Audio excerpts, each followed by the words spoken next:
November 6th, 1895. Behind those cathedral doors, a 19-year-old girl is crying. Not the polite, pretty tears of a nervous bride, convulsive sobs, the kind that come from somewhere deeper than nerves. Outside, 10,000 New Yorkers had lined Fifth Avenue since dawn. The newspaper has called it the wedding of the century.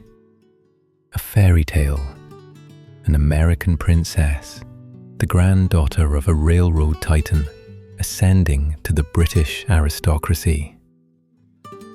The New York Times would dedicate its entire front page to the floral arrangements. What the Times did not print, what no newspaper would print for decades, was what happened in the hours before Consuelo Vanderbilt walked down that aisle. Her mother, Alva Vanderbilt, one of the most powerful social architects in American history, had reportedly threatened to destroy the one person Consuelo actually loved if her daughter refused to comply.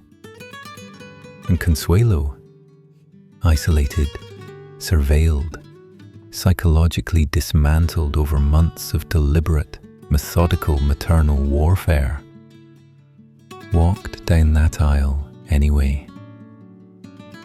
This is not a love story.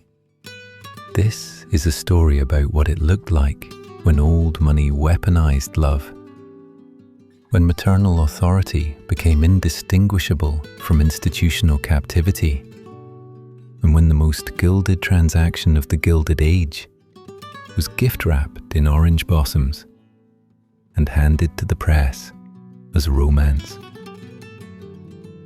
Consuelo Vanderbilt's marriage to the 9th Duke of Marlborough was the apex of what historians now call the dollar princess phenomenon, a systematic transatlantic market in which American heiresses were quite literally exchanged for European aristocratic titles, their bodies, their fortunes, and their futures functioning as currency in a collapsing imperial economy.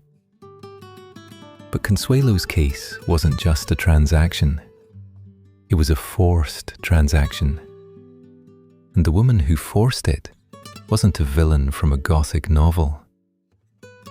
She was a suffragist. And that is the contradiction we are going to spend the next 20 minutes dismantling. To understand what happened to Consuelo, you first need to understand the world her mother built. And I mean built, literally. Alva Smith was born in 1853 in Mobile, Alabama, into a Southern family that, like much of the post-Civil War aristocracy, found itself holding a prestigious name and a rapidly diminishing bank account. She understood from a very young age that in the world she inhabited, a woman's survival was denominated in the wealth of the man she married.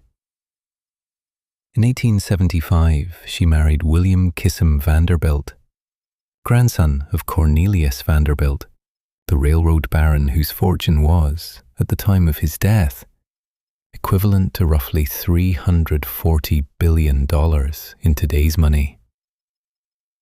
Let that number sit with you. $340 billion. But here is the thing about Vanderbilt money that the gilded mythology obscures. Alva wasn't just spending that fortune. She was deploying it, strategically, architecturally, socially. In 1883, she threw a costume ball at her new mansion on Fifth Avenue that is still considered one of the most calculated acts of social warfare in American history. The guest list was 700 people. The planning took months. The cost, adjusted for inflation, ran into the millions. But the purpose was not entertainment. The purpose was to force the hand of Caroline Astor, the self-appointed queen of New York society, keeper of the notorious 400, the guest list of families deemed socially acceptable in elite New York. The Vanderbilts, despite their obscene wealth, had been excluded. New money, railroad money, not old enough, not refined enough.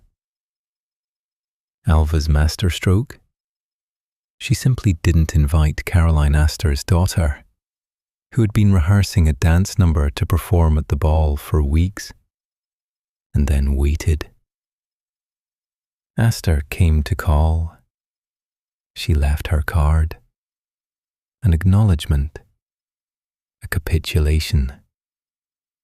The Vanderbilts were in. This is the woman who would raise Consuelo Vanderbilt.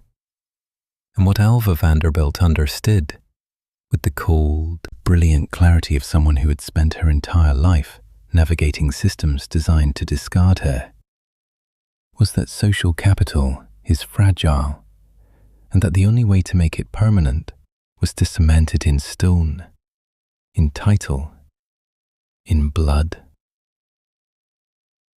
Consuelo Vanderbilt was born in 1877.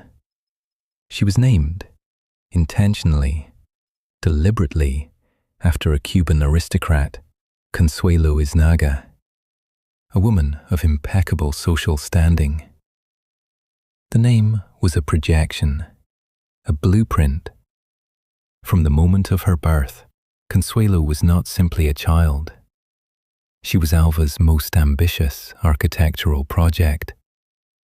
As a child, Consuelo was forced to wear a steel back brace for hours each day to ensure perfect posture. She described it in her memoirs as an iron bar running down her spine, strapped to her shoulders, attached to a harness. She wore it through meals, through lessons, through the long, surveilled hours of her childhood. She was also subjected to a regimen of deliberate height cultivation.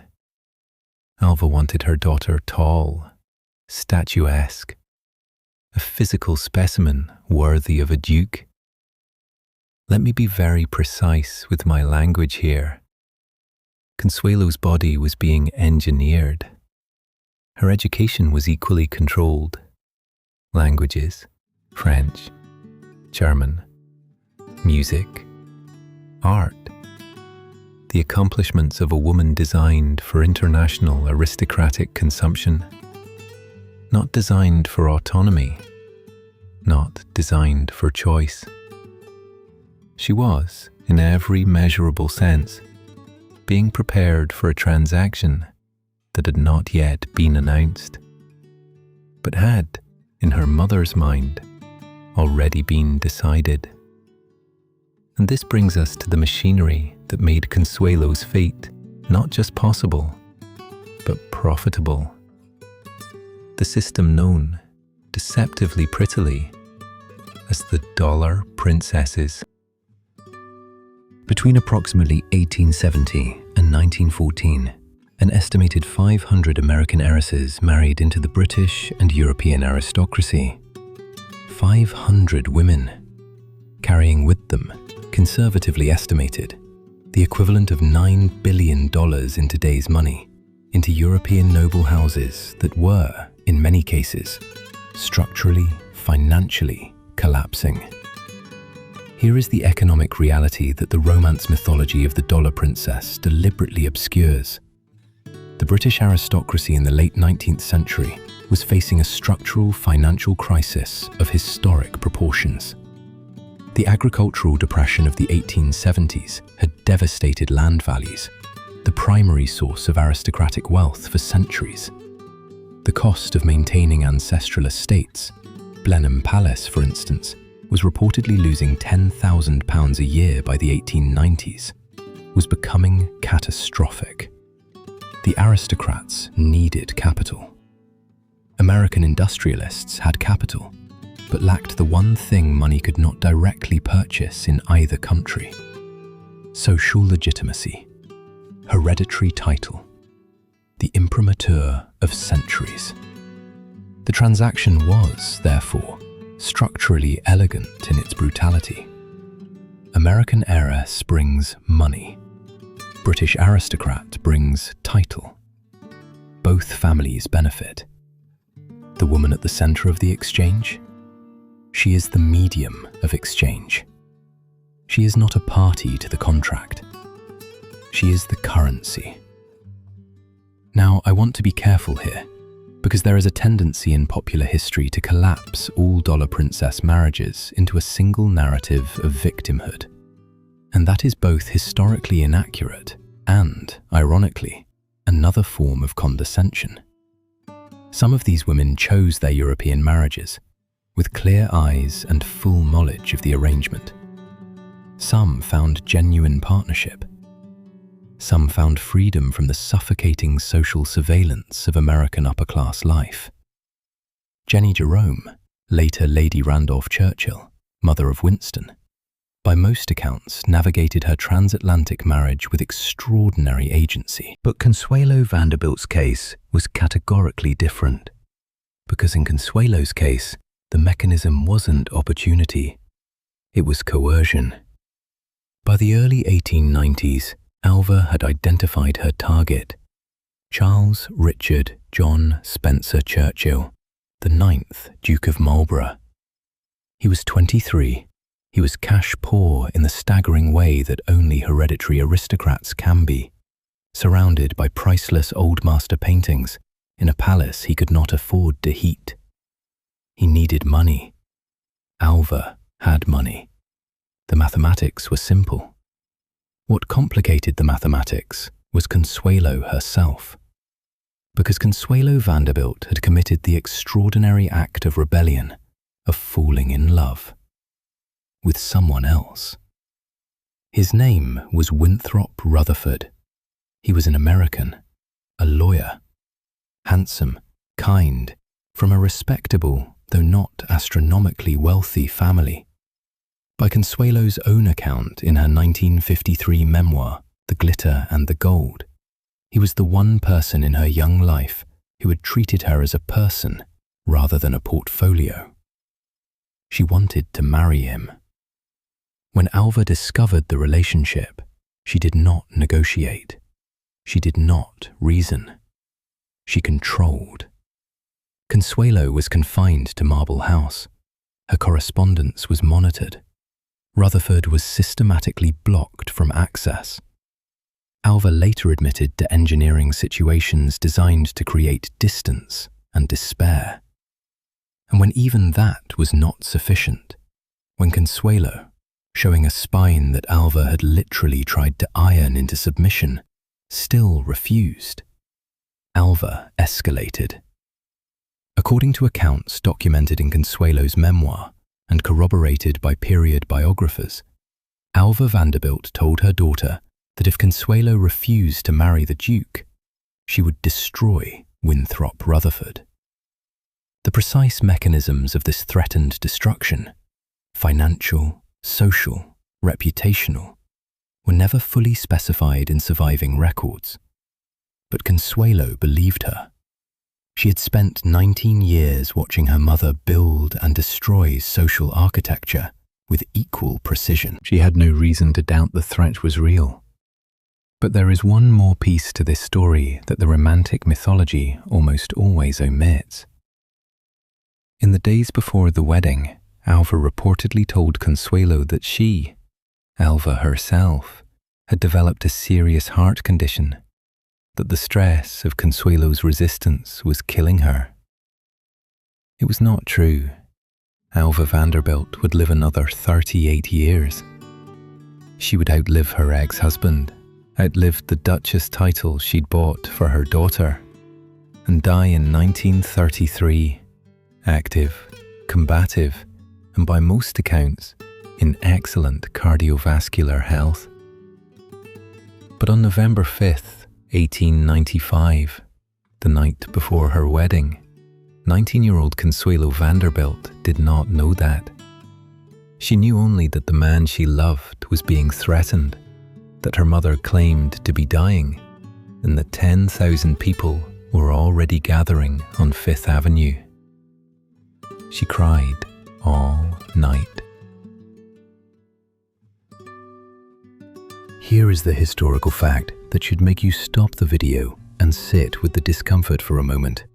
Alva Vanderbilt, the woman who psychologically dismantled her daughter, who manufactured threats, faked a cardiac emergency, and sold a teenage girl into a contractual marriage with a near stranger, became, in the decades following that wedding, one of the most prominent suffragists in American history. She funded the suffrage movement. She marched. She organized. She used her enormous social platform and her considerable remaining fortune to advocate for women's voting rights. She genuinely believed, by all available evidence, in women's liberation. And she had also, without apparent cognitive dissonance, treated her own daughter as a tradable commodity. This is not hypocrisy in the simple sense. It is something more structurally revealing and more disturbing. What Alva's case illuminates is a pattern that feminist historians have documented across class and era. The phenomenon of the complicit matriarch, the woman who, having survived and navigated a brutally patriarchal system, reproduces that system's violence within her own household, often in the sincere belief that she is protecting her daughter, equipping her, elevating her. Alva did not experience herself as a perpetrator. She experienced herself as a strategist, a mother who understood the world better than her naive, romantically deluded daughter, a woman who was saving Consuelo from the folly of marrying a man without a title.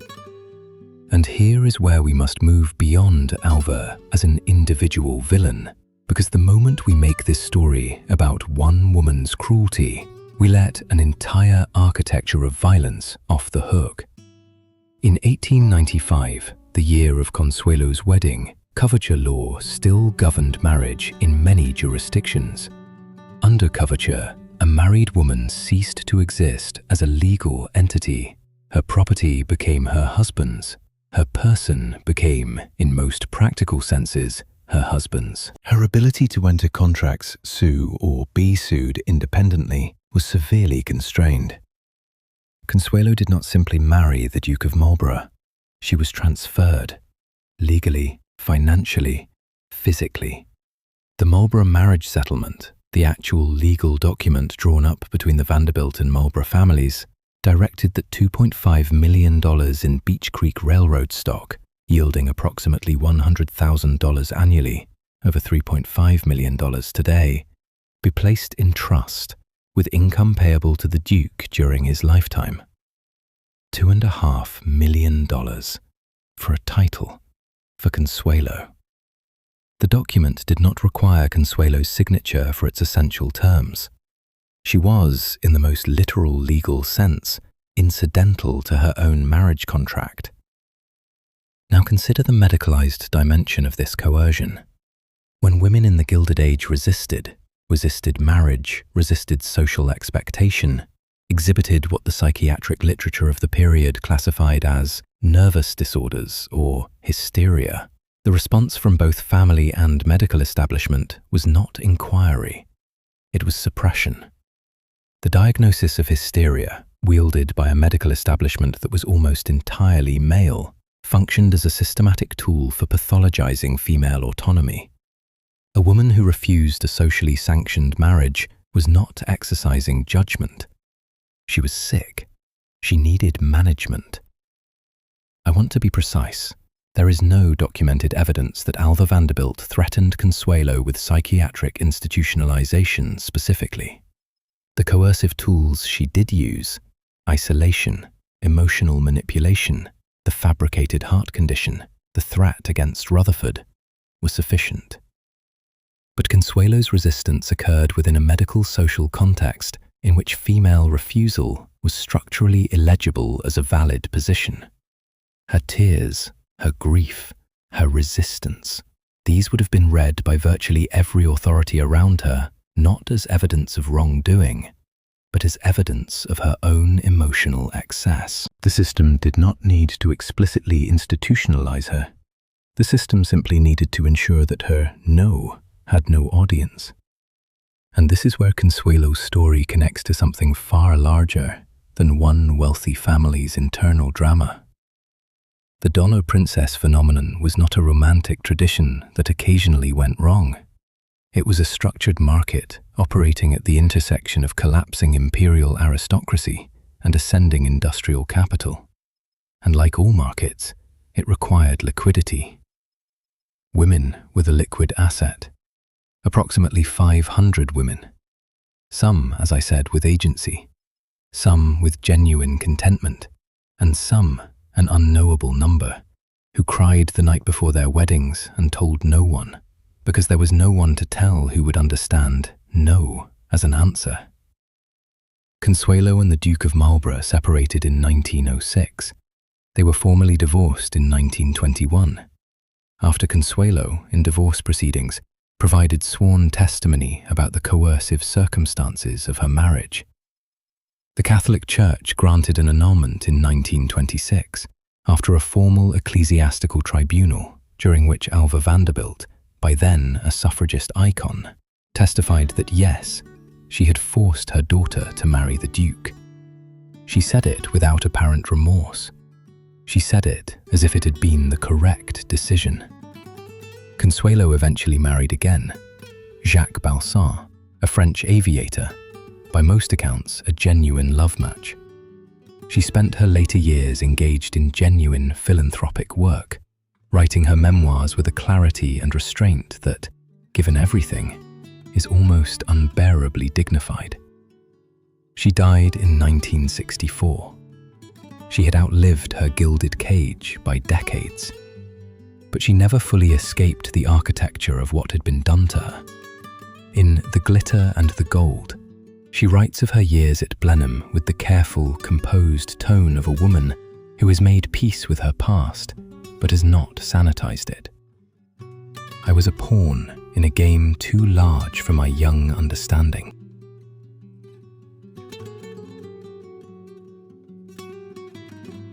We are living right now in what many economists and historians are calling the Second Gilded Age.